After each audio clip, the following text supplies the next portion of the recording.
It is not known whether it was really a pigeon or some other creature in the guise of a pigeon. That pigeon was very beautiful and innocent. Whoever saw it just kept looking. It was white as snow. Its beak, eyes, and bottom, or tail, were red like a feather. Both feet were covered with small feathers up to the toes, which made it look even more beautiful.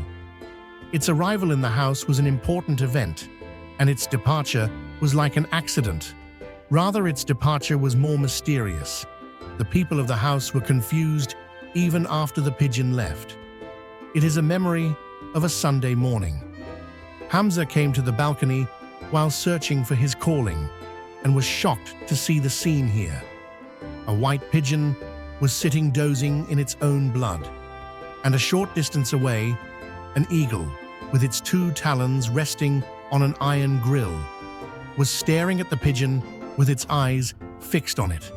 But it was unable to enter because the grill's mesh was such that a large bird such as a crow, pigeon, eagle, or hawk could not enter.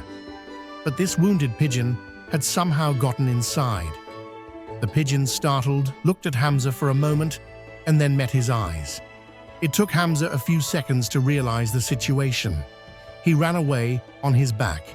He went to his room and took out a shotgun from the table drawer, put a handful of glass bullets in his pocket, and secretly shot the eagle with 1 shot. If it had hit the target, the eagle would have always remembered the hit, but Hamza missed. The shotgun hit the grill. A loud noise was created, and the bloody bird flew away, making shrieking sounds. Hamza quickly fired the 2nd shot, but this was also a mistake. After finishing from here, he told his grandmother the whole story and ran towards his school, carrying his bag because there were only 20 minutes left for the match to start. Hamza was not at all interested in the match that day. Despite this, he was declared the man of the match with 2 wickets and a run. During the game, his attention was focused on the pigeon. I don't know if it was alive or if it was loved by Allah. When he reached home, his grandmother immediately told him the good news that the injured pigeon was not only alive, but also out of danger. Hamza threw the bag aside and ran towards the balcony. The pigeon was sleeping on a pile of old clothes in a cardboard box. He sighed and opened his eyes and looked at Hamza with innocent eyes, as if saying, "Thank you very much, my friend. You saved my life. I will never forget this kindness of yours." Due to the tips and care of Grandma, he recovered completely within a week and 10 days. Now he was a household name and was entertaining everyone with his cute actions. He loved playing with the 3 small children of the house. They would run to catch him, and he would run around the house, giving them kisses.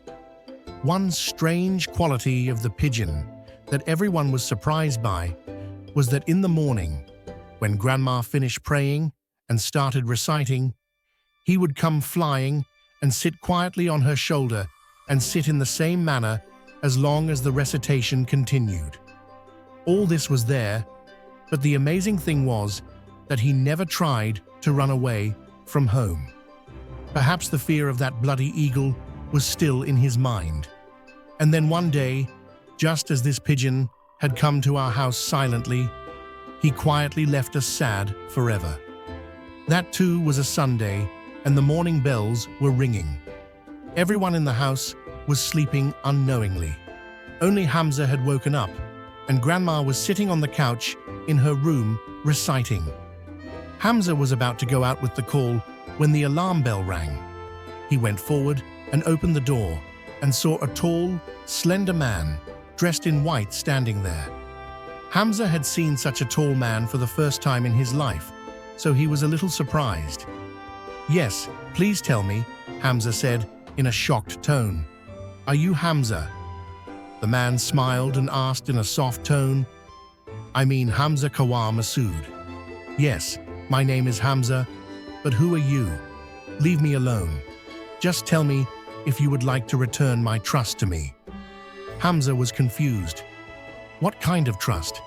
I didn't understand anything. A white pigeon that has been raised in your house for about 2 months, and you gave it a new life by rescuing it from the clutches of a bloodthirsty eagle. Hamza took a step back in shock. He had never even thought about parting with the pigeon. Well, it is your pigeon, the one you have come to take, but it has become a part of our house, and we cannot even imagine parting with it. I know how much you love it, but there are some constraints that I cannot leave it with you. Hamza Mian, I cannot tell you how precious that pigeon is to us. I will never forget the kindness you have shown me by saving its life. I wish I could repay you for this great kindness. At that very moment, after finishing the recitation, Dadijan also came to the door. Seeing her, the man greeted her with great respect. Amaji, I have come to take back my trust. That is, the white pigeon that has been living in your house for 2 months.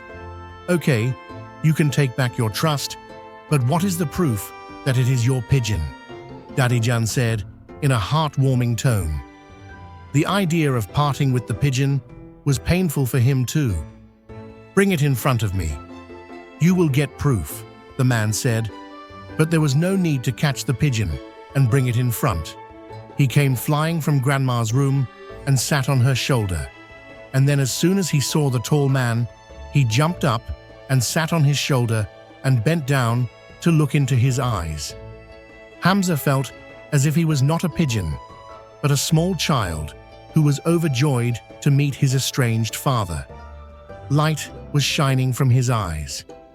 Blessed be your trust, Grandma said in a gurgling voice and walked towards his room with staggering steps. The ascetic caught the pigeon and put it in the left pocket of his shirt and shook hands with Hamza and quickly disappeared from sight. Hamza went out of the gate and watched him go, and then came inside the house to receive his call, and his eyes widened in surprise.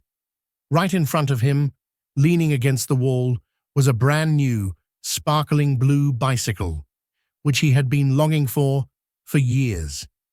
Hamza was given a gift of his choice as he was leaving for Kabul.